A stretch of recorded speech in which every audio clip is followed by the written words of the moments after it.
What's going on, my fam sizzles? Welcome to another episode of Behind the Booth with me, DJ iSizzle. Thank you so much for watching, for listening. I appreciate it. So I got some notes down here to my left. I'm going to go, oh, you know what? Before I get into it, if you notice back there, there is a new sign. I just got this sign made.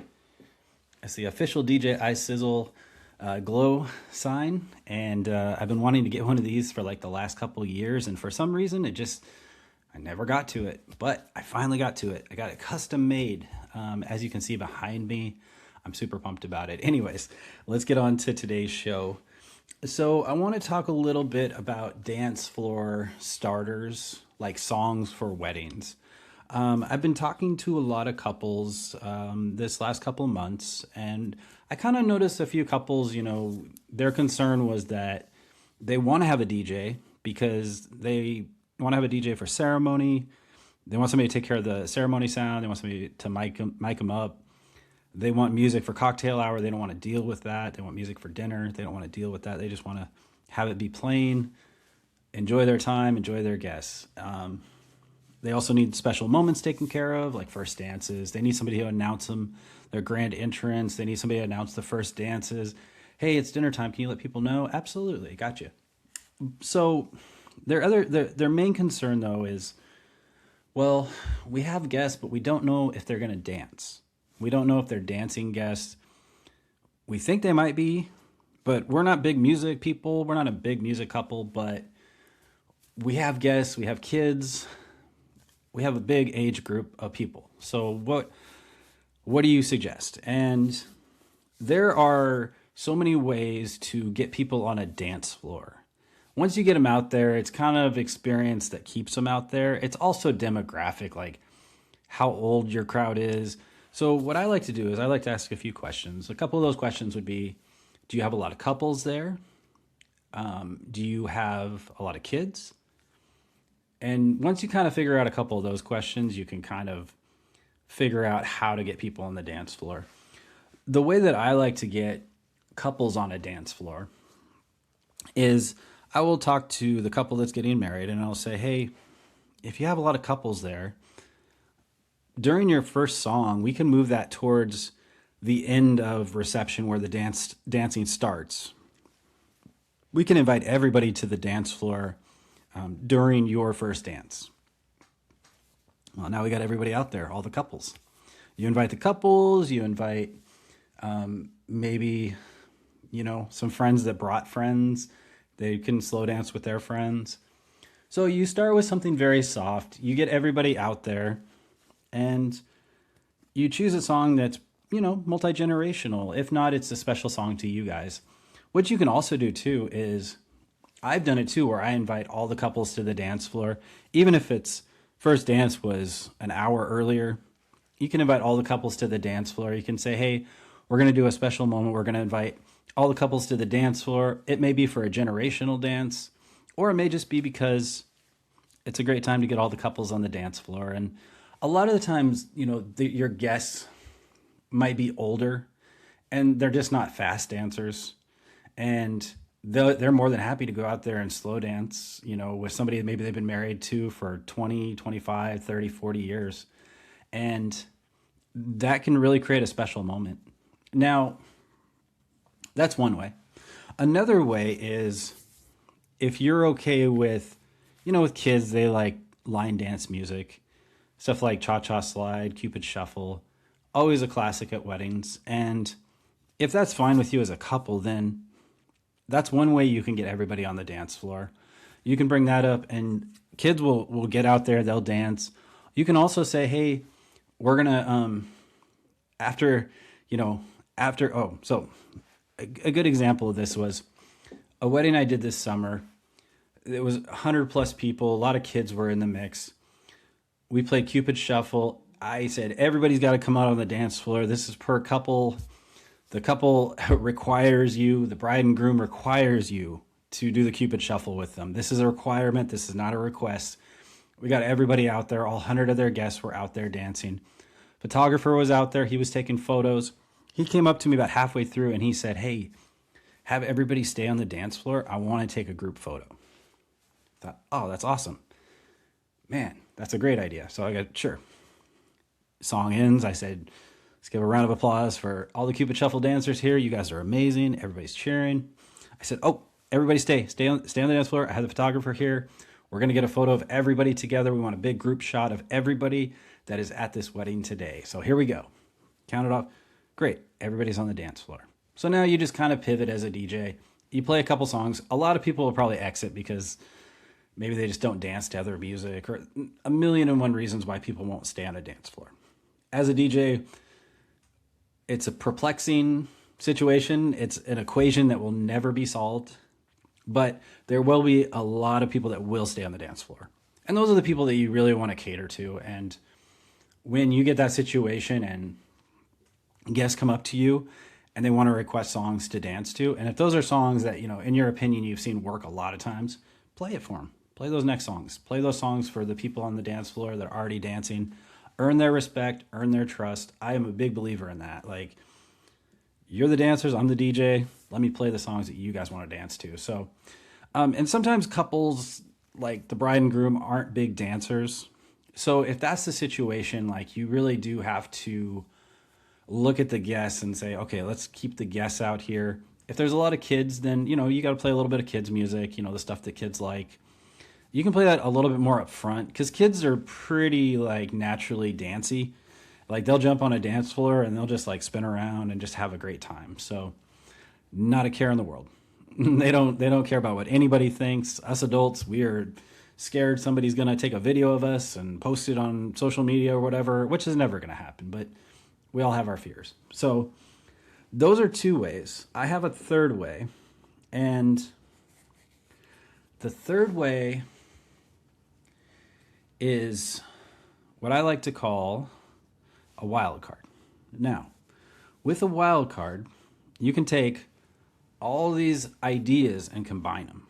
So what I mean by that is, if it's a country crowd, I'm not going to play September by Earth, Wind, and Fire. I'll play like Boot, Scoot, and Boogie by Brooks and Dunn. That is a great song from the 90s.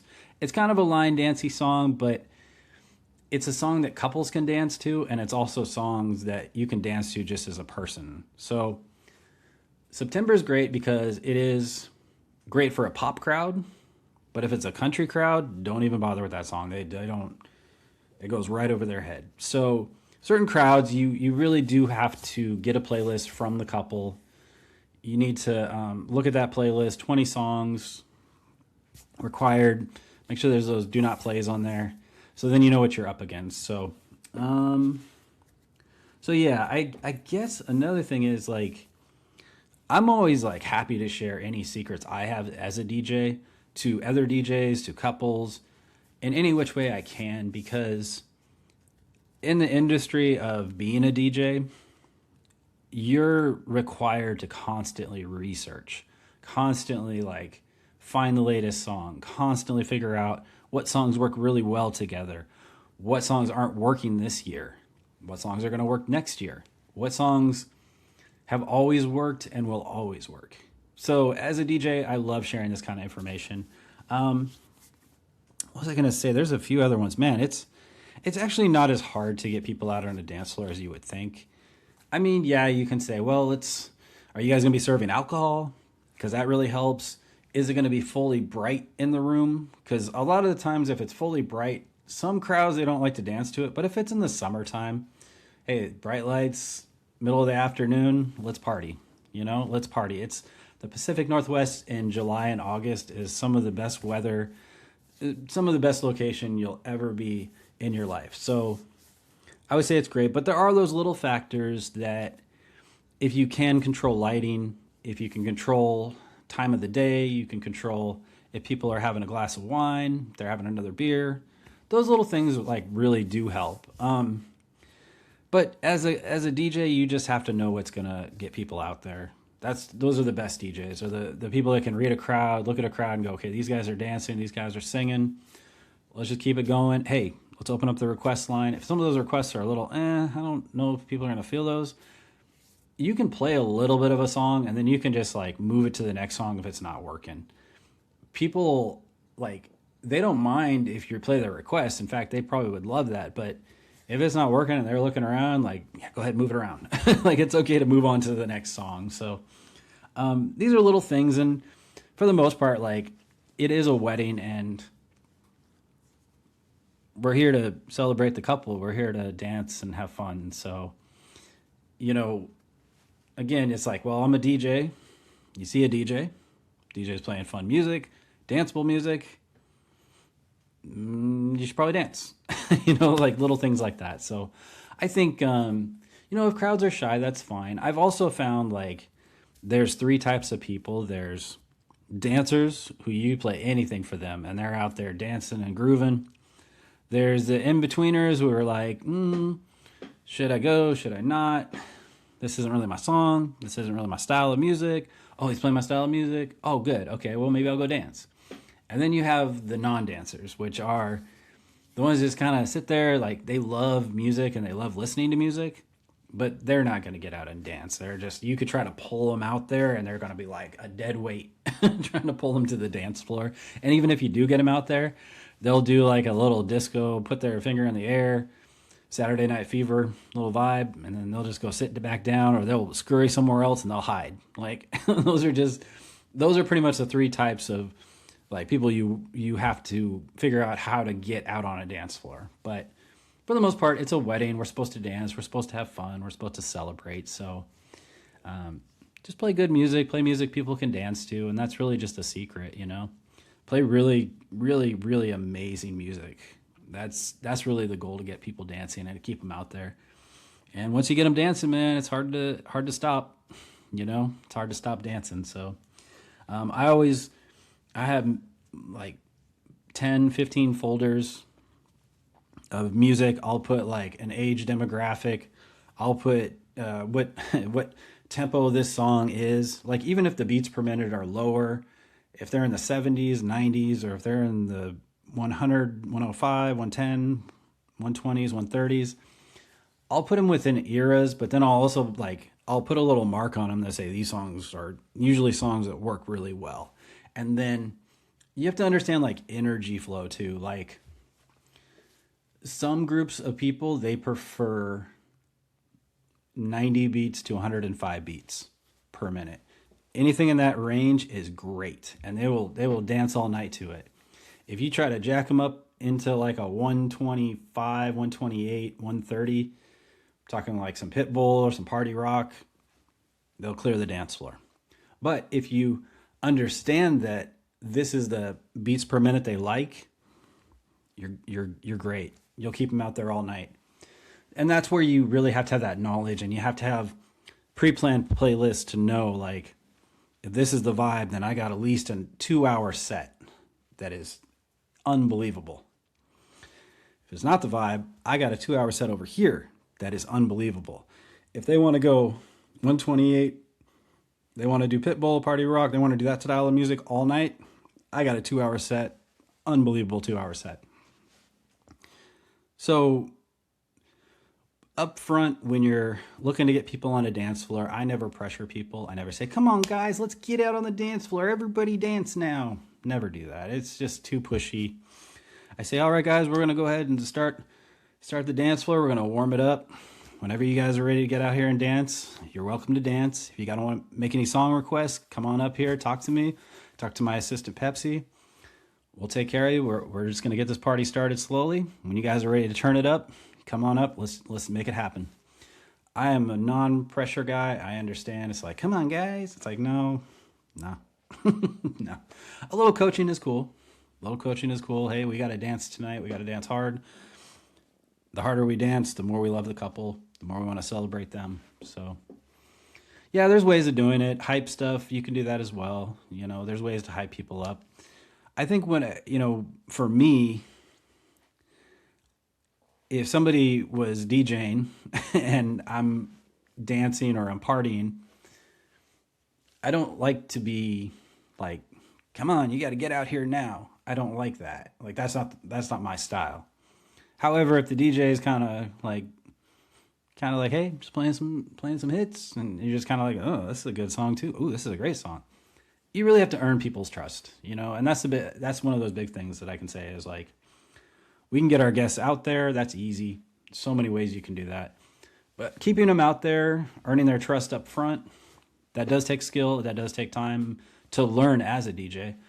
But once you figure that out, it's pretty easy to do.